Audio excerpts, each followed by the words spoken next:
Coach Corey Wayne, and this is my video coaching newsletter. And the topic of this newsletter is going to be actions always speak louder than words.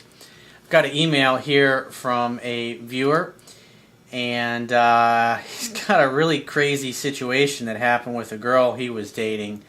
And it really hammers home the point that I talk about in my book, and you probably hear me say from time to time, is that you always look at what people's actions are. Just like what Dale Carnegie said like 100 years ago. The older I get, the more I look at what people do, and the less I listen to what people actually say. So I got a quote I want to share with you, and it says, "Actions always speak louder than words. People who are honorable and who have integrity say what they mean and mean what they say.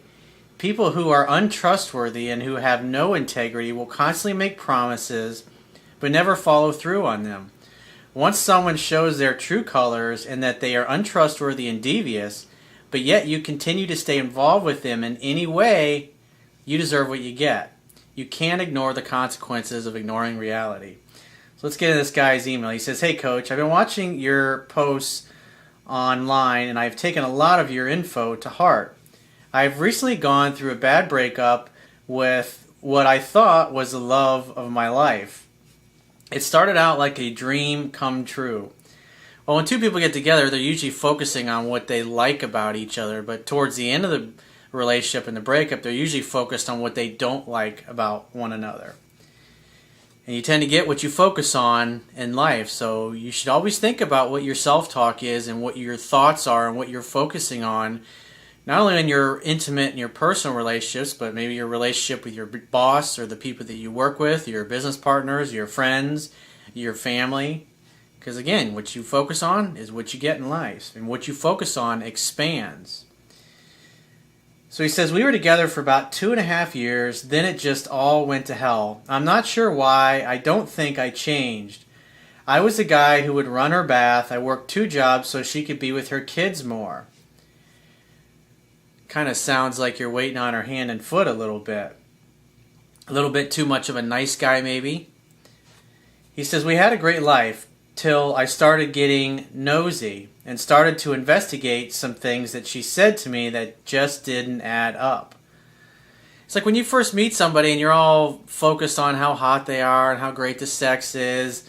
It's like all the little red flags tend to be there of their personality quirks or their flaws, but we mostly tend to just ignore those things, and it's not until the infatuation or the honeymoon period, if you will, wears off 6 to 12 months later that you really start to see who that person really is. And at the end of the day, when two people get together in a relationship, you're able to mask who you really are for about 90 days, and most people in the beginning, they want to put their best foot forward, but after about 90 days of being together, they become a little complacent, they become comfortable in the relationship, and then the real them actually comes out.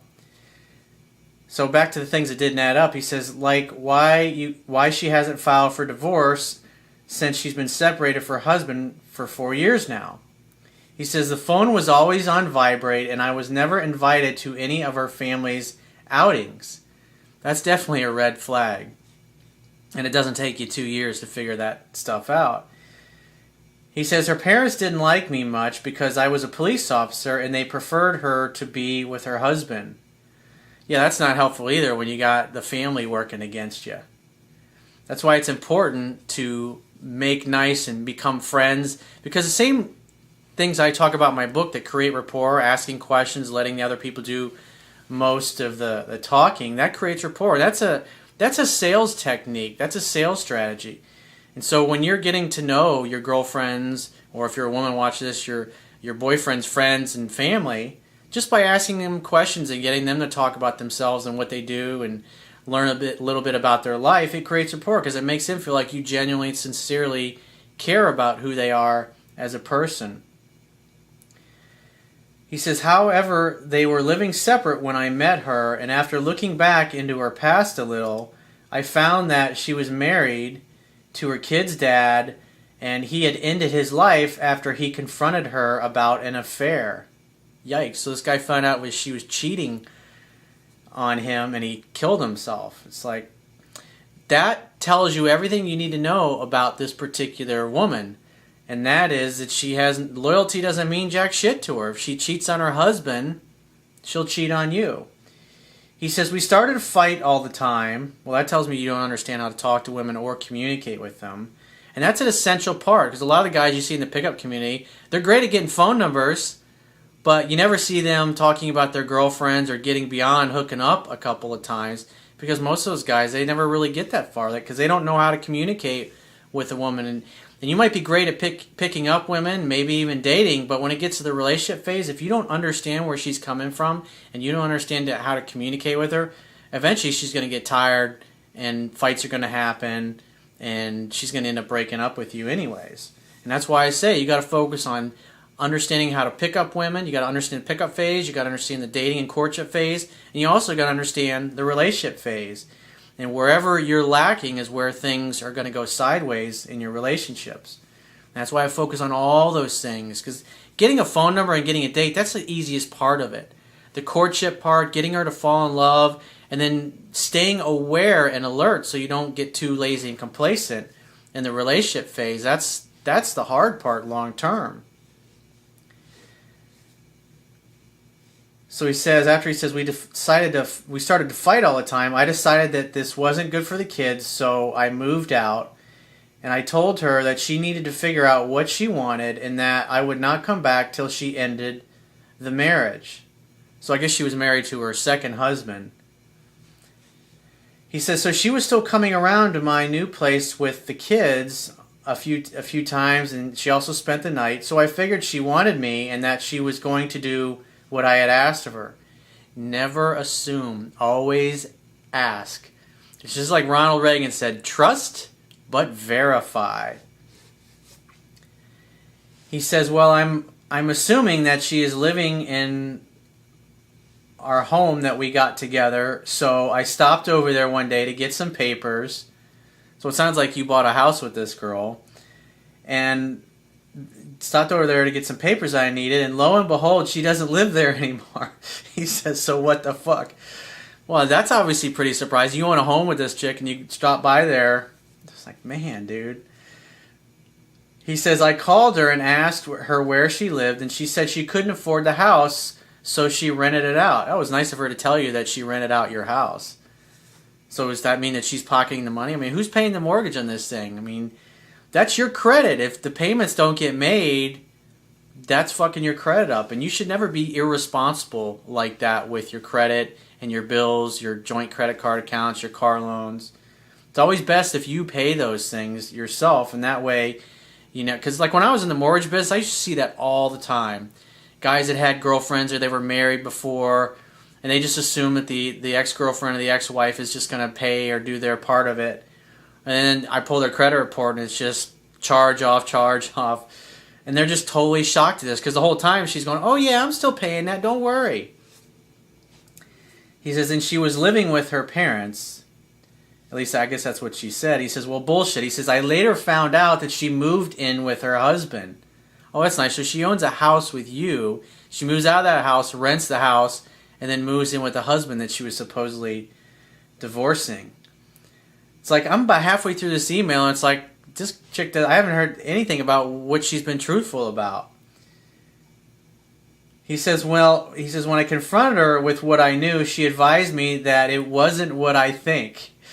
He says, really? Okay, well, I said, it looks like you made up your mind. Have a good life. I love you and the kids, and I always will.